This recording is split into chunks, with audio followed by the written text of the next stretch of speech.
Hello and welcome back to my YouTube channel. Today I've decided to do something a little bit different. I'm going to do this whole video exclusively dedicated to a single book. And that book is The Seven Husbands of Evelyn Hugo by Taylor Jenkins Reid. Now, I know this book has been the talk of the town for at least the past 2 years. I know it was published in 2017 and it's extremely popular. It's been doing really well in terms of sales and everybody seems to love it. Now, I don't necessarily go after hype books because one of two things usually happens. Either I get my expectations really high on it and then it's kind of a letdown, or I just hear so much about it that I cannot see it in front of me anymore and do not want to read it at all. But this book seems slightly different because every time I read something about it, I don't read necessarily anything about the plot. And people just bluntly say, I loved it, it's spectacular, the writing, the plot, the whole story, but I never seem to get anything specific from it.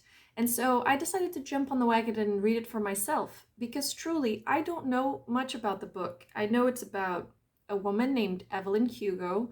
I also know she was Hollywood royalty and that apparently she had 7 husbands, but that's about it. And I'm very excited about the book. So in preparation for this video, I took a look at the general basic structure of it, and I've come to realize that there is an introduction of it, and then there is a part dedicated to each husband, I'm assuming. And then I didn't want to look too deep into the finale because I was afraid I'd get some spoilers, so I don't know if it ends on the 7th husband or if it has a final chapter in it. I didn't want to look too much into it. So the premises for this video is that you will get to see me almost live react to each part of the book that I read. Let's get started. Reclusive Hollywood icon Evelyn Hugo is finally ready to tell the truth about her glamorous and scandalous life. But when she chooses unknown magazine reporter Monique Grant to write her story, no one is more astounded than Monique herself. From making her way to Los Angeles in the 1950s, to leaving show business in the 80s, and of course the 7 husbands along the way, Evelyn unspools a tale of ruthless ambition, unexpected friendship, and a great forbidden love. But as Evelyn's story nears its conclusion, it becomes clear that her life intersects with Monique's own in tragic and irreversible ways. And we're back. I've read the first 5 chapters, which is the first part, the sort of introduction before she actually starts telling about her story and the husbands, and it's great. Okay, first off, I like the structure. I like the fact that for the first 2 chapters you are introduced to the story through news articles about Evelyn, and so I think that's a very clever way of passively giving out information around the plot and the characters themselves. Then I think the humor is really sweet. It's not too much. It comes mostly from the characters themselves and the way that they're thinking about the situations they're in. I really like the writing so far as well. I think it's pulling because since it's written in the first person from Monique's point of view, you get the sensation that you're there living the story. As for Monique herself, I think she's very sweet. She's written in a very likable way. She could be you, she could be me, she could be our best friend. That's the thing. I think what sets her apart is that she's very clever and she's very real, which makes her very relatable in a way. And it helps to get the story through because you feel like you are living it through her eyes. I think Evelyn's description is amazing. She is portrayed to be a Hollywood star, Hollywood glam. She's above everything and everyone. Do you know when you start to read a book and all of a sudden, right at the beginning, you get that one perfect line and then bam, you're hooked and you feel like, okay, now that I've read this, I have to read the whole book. For me, that happened in chapter 3. It's very short, it's very subtle, but I think it makes a huge difference. And the line goes, I once read that charisma is charm that inspires devotion. And I can't help but think of that now when she's holding my coffee for me. The combination of such a powerful woman and such a small and humble gesture is enchanting, to be sure. I think this whole unapproachable but very down-to-earth framing that they make of her is very well put into this paragraph. I think it's perfect.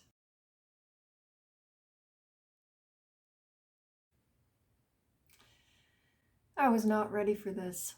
There's a lot to say about this part, but without giving any spoilers, the one thing that I truly liked is the writing. The way that Evelyn is calm and she's true, very honest, brutally honest, really. And she's very paced, so it's beautiful because it ends up feeling like it could be a real retelling of her life story. The conversation that she's having, the way that she's telling it, it seems so real. On to, goddamn, Don Adler. Okay, what do I have to say about Don Adler? I think the relationships are soft, so sweet, they're lovely, blah blah blah. The one thing I noticed is that my hatred for Don Adler throughout this chapter just skyrocketed. I didn't even think it was possible for me to dislike a character this much. He's bruised male ego because how could a woman overstep on his work? How could a woman, his inferior, do so much better than him? Also, we absolutely love Harry. It's a bit weird because I've come to realize that they will get married in the future as well, but as I read along the chapter, I started to understand perhaps a little bit of the why behind it, and I kind of love it. We also have a new character, Celia St. James. I love her. I think I loved her from the very start. Her interactions with Evelyn from the very beginning are so interesting. They're cunning and they're quick, and the dialogue is extremely well written, and they develop this beautiful friendship, and it's special. Their intimacy with each other and their ability to just be honest with one another is such a breath of fresh air actually in the Hollywood scene, because even though her and Harry are kind of best friends, they don't talk about things as explicitly, at least, as she does now with Celia St. James, and I think that's really great. I think the writing remains immaculate throughout.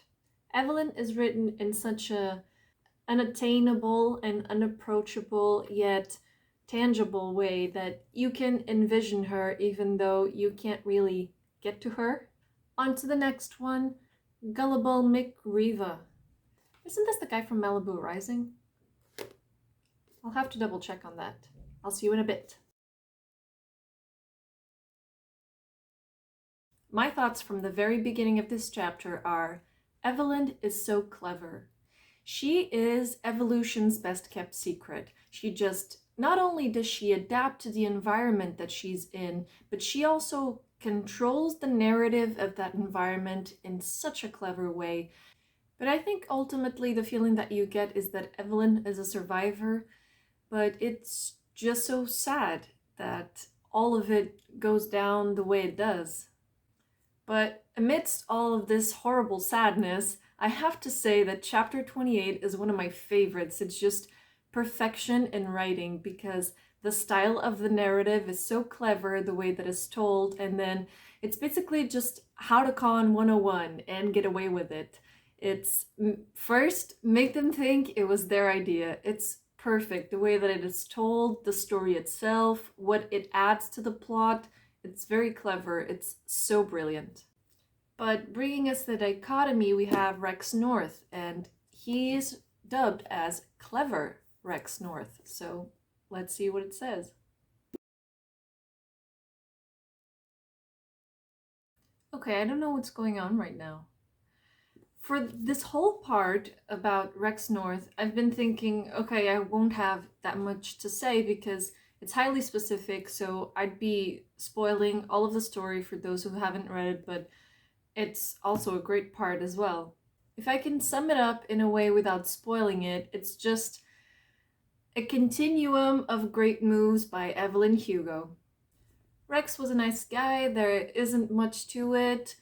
If you've read it, you know what I mean. If you haven't read it, you'll know what I mean eventually if you read the book. But there isn't too much about Rex that I think I should say right now. But here's the thing. As I was finishing up this part, I was getting onto the last paragraphs of the last chapter, chapter number 35, And then I read the last one of all of them, and I'm like, what the? I have no words for what I just read, and I don't understand it. What is going on? Okay, well, with that being said, we are moving on to brilliant, kind-hearted, tortured Harry Cameron. And we love Harry so far, so let's see. Okay, after this dramatic hair change, let's get to the point. I am not okay. We are told from the very beginning that Evelyn and Harry Cameron actually have a child together, Connor, and so I think that this fact made me think that a lot of the plot and a lot of the details would actually be revealed during his part. And I've been trying to wrap my head around the fact that Evelyn continues to hint at her direct connection to Monique's life, and I still haven't figured it out. I can't tell what it is. I was thinking perhaps it has to do something with David, but at the same time, they're not that old for Evelyn to have meddled somehow in their life, I think. Romantic life, their marriage. I'm not sure. I can't tell what it is, and it's driving me nuts. I liked Max, but what the hell is going on? I thought it was so sweet at the very beginning. I think Evelyn was truly letting herself go and be loved by someone else.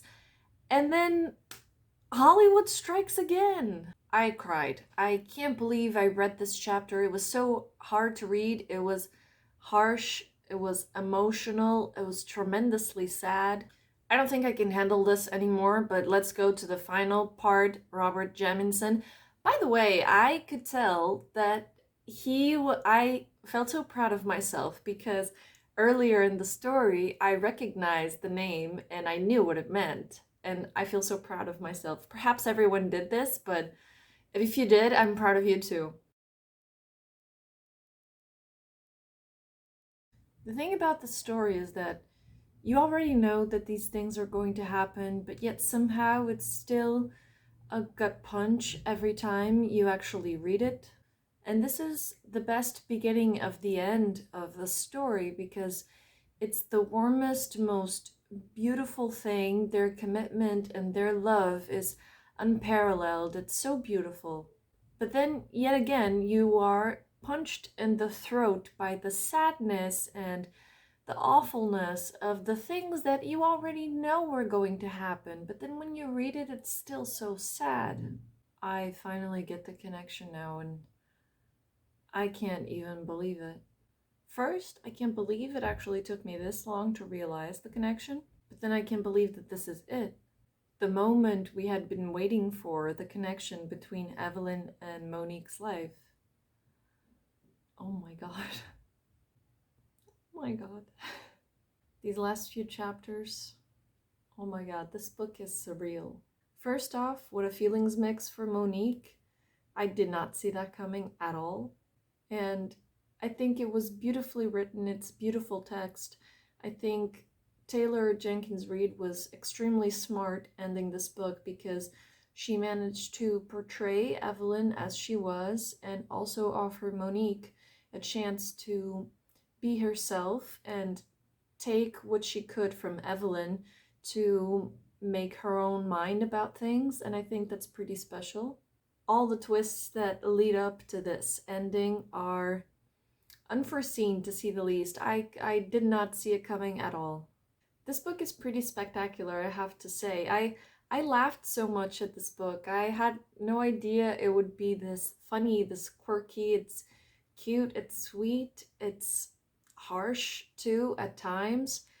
I love the themes. I think they are on point. I actually adore the fact that it's a mix between real life and the world as we know it, politically, socially, the social constructs throughout time. They are very beautifully and truthfully portrayed, and I think it's sweet the way that it actually intertwines with the fictional world that Taylor Jenkins Reid has created, and that is very meaningful for the story.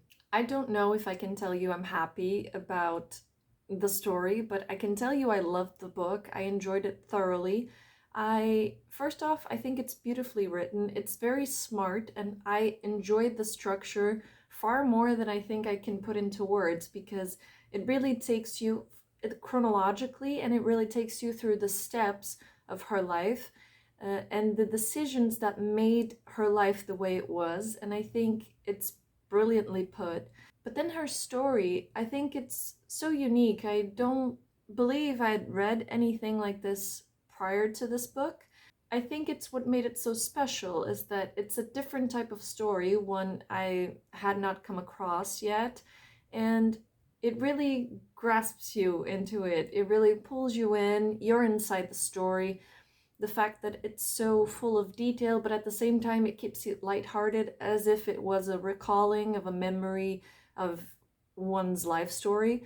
I think it's very true, and the writing style is special for the story that is being told. I will definitely recommend this book if you are interested in a great read, great story, great plot, and it's not, I don't think it will become a classic, but the themes are so interesting. The way that the story revolves around a character that is beautifully described all throughout the book and that is very real for the time period that she lived in. I think it's a pretty special story, and you would love it. If you haven't read it, you should. I think that's it from me. Thank you so much for sticking around until the end of this video. I can't believe it actually took me a week. I've been doing so many things in the meantime, but this book, I think you can easily read it in a few days. It's a very gripping story, so you will be hooked on it throughout. That's it. Thank you for watching this video. I hope you liked it, and give it a thumbs up and subscribe to my channel, and I'll see you on the next one. Bye!